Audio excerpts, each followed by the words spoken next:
भाविता भूरिभावे लक्ष्मीकान्तसुमन्तकविकलयन्नैवेष्टुस्ते स्वं पश्यामुत्तमस्तु दूतगतोपास्तं रसोऽयोत्तमः यद्रोषोत्करदक्षिणेत्रकुटिलप्रान्तोदितात्मकृत्सद्योतोऽग्निस्फुलिङ्गवत्सा ब्रह्मेश्चक्रोत्तराः.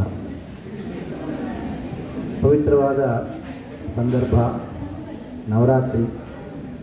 ಅದು ಅಲ್ಲದೆ 2ನೇ ತಾರೀಕು ವಿಜಯದಶಮಿ. ವಿಜಯದಶಮಿ ಅಂದರೆ ಯಾವ ದಿವಸ ಭಗವಂತ ರಾಮಚಂದ್ರ ರಾವಣನ ಕೊಂದೋ ಅದೇ ದಿವಸ ನಮ್ಮ ಆಚಾರ್ಯರು ಮಧ್ವಾಚಾರ್ಯರು ಅವತರಿಸಿದ್ದಾರೆ. ಅದೇ ವಾಯು ತ್ರೇತಾಯುಗದಲ್ಲಿ ಹನುಮಂತನಾಗಿ ಬಂದು ರಾಮಚಂದ್ರನ ಸೇವೆ ಮಾಡಿದ. ಅದೇ ವಾಯುದೇವರು ದ್ವಾಪರ ಯುಗದಲ್ಲಿ ಭೀಮನಾಗಿ ಬಂದು ಕೃಷ್ಣನ ಸೇವೆ ಮಾಡಿದ. ಅದೇ ವಾಯುದೇವರು ಈ ಕಲಿಯುಗದಲ್ಲಿ ಮಧ್ವಾಚಾರ್ಯ ಬಂದು ವ್ಯಾಸದೇವರನ್ನ ಸೇವೆ ಮಾಡಿದರು. ಇದು ನಿಜವಾದ ನಮ್ಮ ಮೇಲೆ ಭಗವಂತನ ಕೃಪೆ. ಆ ಹನುಮಂತನೇ ಕಲಿಯುಗದಲ್ಲಿ ಮಧ್ವಾಚಾರ್ಯ ಬಂದಿದ್ದ ಮಾತು ತುಂಬ ಜನಕ್ಕೆ ಇದು ಗೊತ್ತಿಲ್ಲ. ನಾವು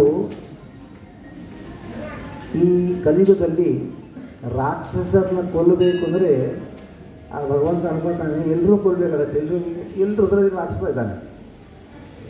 ಅದಕ್ಕೆ ಆ ಅಸುರ ಸ್ವಭಾವವನ್ನು ಕೊಲ್ಲಕ್ಕೆ ಅದೇ ಭಗವಂತ ವಾಯುದೇವರಿಗೆ ಹೇಳಿದ, ನೀನು ಈ ಕಲಿಯುಗದಲ್ಲಿ ಅವತಾರ ಎತ್ತಿ ಜನ ಹೃದಯದಲ್ಲಿರೋ ಆ ಆಸುರ ಭಾವನವ ನೀನು ಅದನ್ನು ಸಾಯಿಸು ಅಂತ. ಈ ಆಸುರ ಪ್ರವೃತ್ತಿ ಅಂದ್ರೇನು? ನಮ್ಮ ಹೃದಯದಲ್ಲಿ ಈಶ್ವರೋಹಂ ಅಹಂ ಭೋಗಿ ಸಿದ್ಧೋಹಂ ಬಲವಾನ್ ಸುಖಿ ಭಗವಂತ ಗೀತೆ ಹೇಳ್ತಾನೆ, ಕೃಷ್ಣ ಹೇಳ್ತಾನೆ. ನಮ್ಮ ಹೃದಯದಲ್ಲಿ ನಾನು ಎಂಜಾಯ್ ಮಾಡಬೇಕು, ಭೋಗ ಮಾಡಬೇಕು, ನಾನು ಹೇಳ್ದಂಗೆ ಆಗಬೇಕು, ನಾನು ಅಂದ್ಕೊಂಡಂಗೆ ಎಲ್ಲ ಆಗಬೇಕು.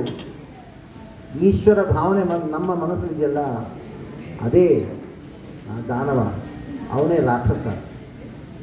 ಅದನ್ನು ಕೊಲ್ಲಲಿಕ್ಕೆ ಆ ವಾಯುದೇವರೇ ಬಂದರು ಮಧ್ವಾಚಾರ್ಯ ರೂಪದಲ್ಲಿ ಬಂದು ನಮಗೆ ಶಾಸ್ತ್ರಗಳನ್ನು ಕೊಟ್ಟು ಆ ವೇದಗಳನ್ನೆಲ್ಲ ಬರೆದು ಆ ಸಾರವನ್ನು ತೆಗೆದು ಸರ್ವಮೂಲ ಗ್ರಂಥಗಳನ್ನು ನಮಗೆ ಕೊಟ್ಟರು ಮಧ್ವಾಚಾರ್ಯರು. ಆ ಮಧ್ವಾಚಾರ್ಯ ಸಂಸ್ಥಾನದಲ್ಲಿ ನಾವು ಇಲ್ಲಿ ಬಂದು ಆ ದುರ್ಗೆಯನ್ನು ಪೂಜೆ ಮಾಡ್ತೀವಿ. ಇವಾಗ ಆ ಕಾಳಿಯನ್ನು ಪೂಜೆ ಮಾಡ್ತೀವಿ. ಆ ಕಾಳಿಯ ದುರ್ಗೆಯ ಹೃದಯದಲ್ಲಿ ನರಸಿಂಹದೇವರನ್ನು ಪೂಜೆ ಮಾಡ್ತೀವಿ. ಮಧ್ವಾಚಾರ್ಯ ಕೊಟ್ಟು ನಮಗೆ ದೊಡ್ಡ ವರದಾನ ಆಯಿತು. ಮಧ್ವಾಚಾರ್ಯ ಬರೋ ಮುಂಚೆ ಎಷ್ಟೋ ಜನ ಏನು ಕೊಡ್ತಿದ್ರು ಅಂದರೆ ಎಲ್ಲರೂ ದೇವರು ಒಂದೇ ಸಮ, ಗಣೇಶ, ವಾಮನ, ನರಸಿಂಹ, ದುರ್ಗೆ ಎಲ್ಲರೂ ಒಂದೇ ಅನ್ಕೊತಿದ್ವಿ. ಮಧ್ವಾಚಾರ್ಯ ಬಂದು ಹೇಳಿದರು, ಅಹಮಾದಿರ್ಗಿ ದೇವಾನಾಂ. ಕೃಷ್ಣ ಹೇಳ್ತಾನೆ, ನಾನು ಎಲ್ಲ ದೇವತೆಗಳಿಗೂ ಆದಿ ಅಂತ ಹೇಳ್ದ. ಅದನ್ನು ಹೇಳ್ಕೊಟ್ಟಕ್ಕೆ ಮಧ್ವಾಚಾರ್ಯ ಬಂದರು.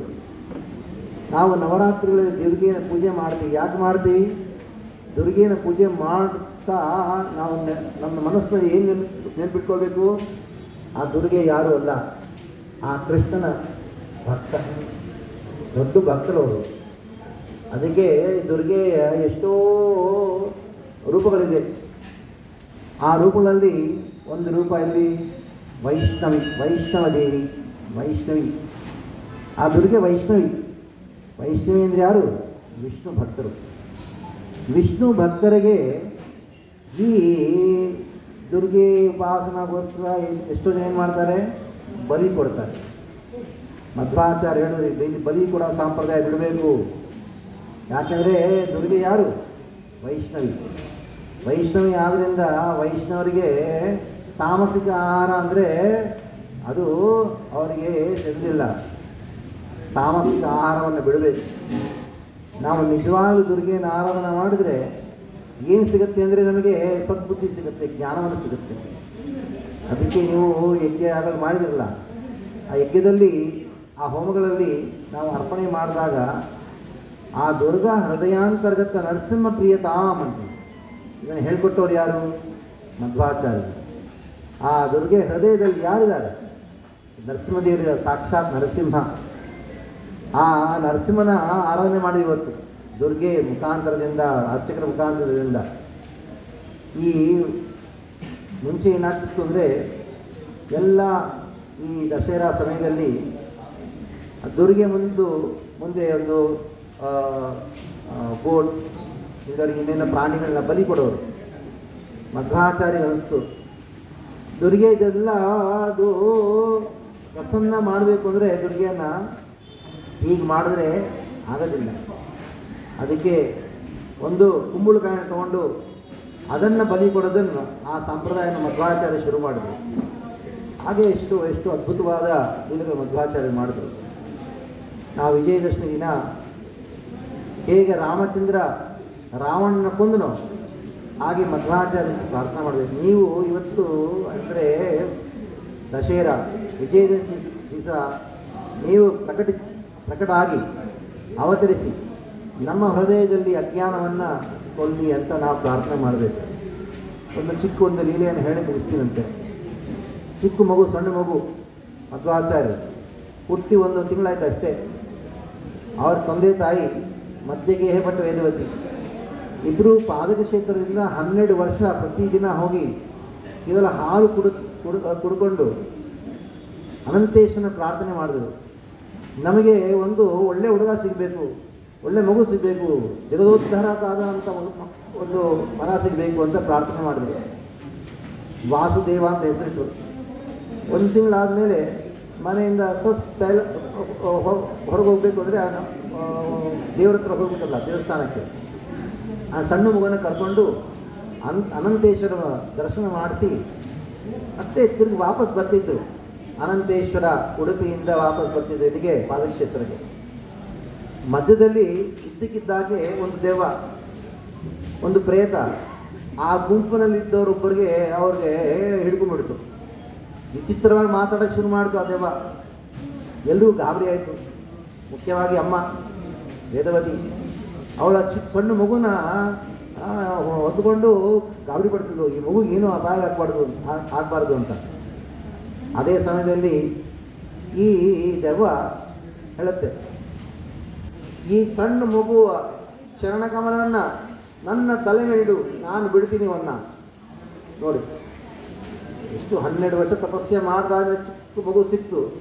ಆ ದೆವ್ವ ಹೇಳುತ್ತೆ, ನನ್ನ ತಲೆ ಮೇಲೆ ಈ ಮಗು ಕಾಲಿನಿಡು, ಚರಣಕಮಲ ಅಂತ. ಯಾವ ತಾಯಿ ಒಪ್ಕೊಂಡಾಳು ಹೇಳಿ? ಯಾವ ತಾಯಿ ಒಪ್ಕೊಳ್ಳೋದಿಲ್ಲ. ಆದರೆ ಮಧ್ಯಗೆ ಹೇಳ್ಬಿಟ್ಟು ಅವನು ಗೊತ್ತು, ಈ ಮಗು ಸಾಧಾರಣ ಮಗು ಅಲ್ಲ, ಕೊಡು. ಹೆಂಡತಿ ಹೇಳ್ದ, ಏನು ಯೋಚನೆ ಮಾಡಬೇಡ, ಈ ಮಗು ಯಾರು ಗೊತ್ತಾ? ಸಾಕ್ಷಾತ್ ವಾಯು.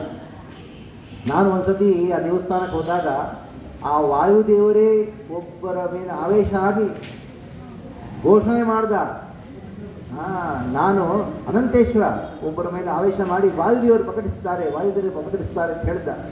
ಈ ಮಗು ಯಾರು ಅಲ್ಲ, ವಾಯುದೇವರೇ. ನೀನು ಧಾರಾಳವಾಗಿ ಕೊಡು. ಆ ಮಗು, ಸಣ್ಣ ಮಗು ಚರಣಕಮಲನ್ನು ಯಾವಾಗ ಸ್ಪರ್ಶ ಮಾಡಿದ್ರು ತಲೆ ಮೇಲೆ, ಯಾರು ದೆವ್ವ ಹಿಡಿತವೆ ತಲೆ ಮೇಲೆ ಸ್ಪರ್ಶ ಮಾಡಿದ ತಕ್ಷಣ ಏನಾಯಿತು, ಅವಳು ಅದು ಬೇಹೋಶ ಆಗ್ತಿಬಿಟ್ಟು ಪ್ರಜ್ಞೆಯಿಂದೇನೆ ಬಿಟ್ಟು ದೊಡ್ಡ ಮರ ಅದನ್ನು ಕೊಂಬೆ ಕೆಳಗೆ ಬಿಡ್ಬಿಟ್ಟು, ಅಂದರೆ ಈ ದೆವ್ವ ಬಿಟ್ಬಿಡ್ತು ಅಂತ ಪ್ರತೀತಿ. ನೋಡಿ, ಮಧ್ವಾಚಾರ್ಯ ಚರಣಕಮಲ ಆಶ್ರಯ ಯಾರು ಪಡಿತಾರೋ ಅವರ ಹೃದಯದಲ್ಲಿ ಪಿಶಾಚಿ ಅದು ಬಿಟ್ಬಿಟ್ಟದ್ದು.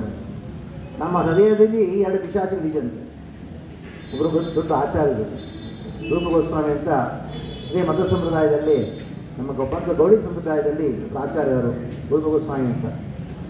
ಅವರು ಒಂದು ಅದ್ಭುತವಾದ ಒಂದು ಶ್ಲೋಕ ಹೇಳ್ತಾರೆ, ಭುಕ್ತಿ ಮುಕ್ತಿ ಸ್ಪೃಹ ಯಾವತ್ ಪಿಶಾಚಿ ಹೃದಯ ವರ್ತತೆ ತಾವತ್ ಭಕ್ತಿ ಸುಖ ಸ್ಯಾತ್ರ ಕಥಂ ಅಭ್ಯುದಯ ಭವೇತ್ ಅಂತಾರೆ.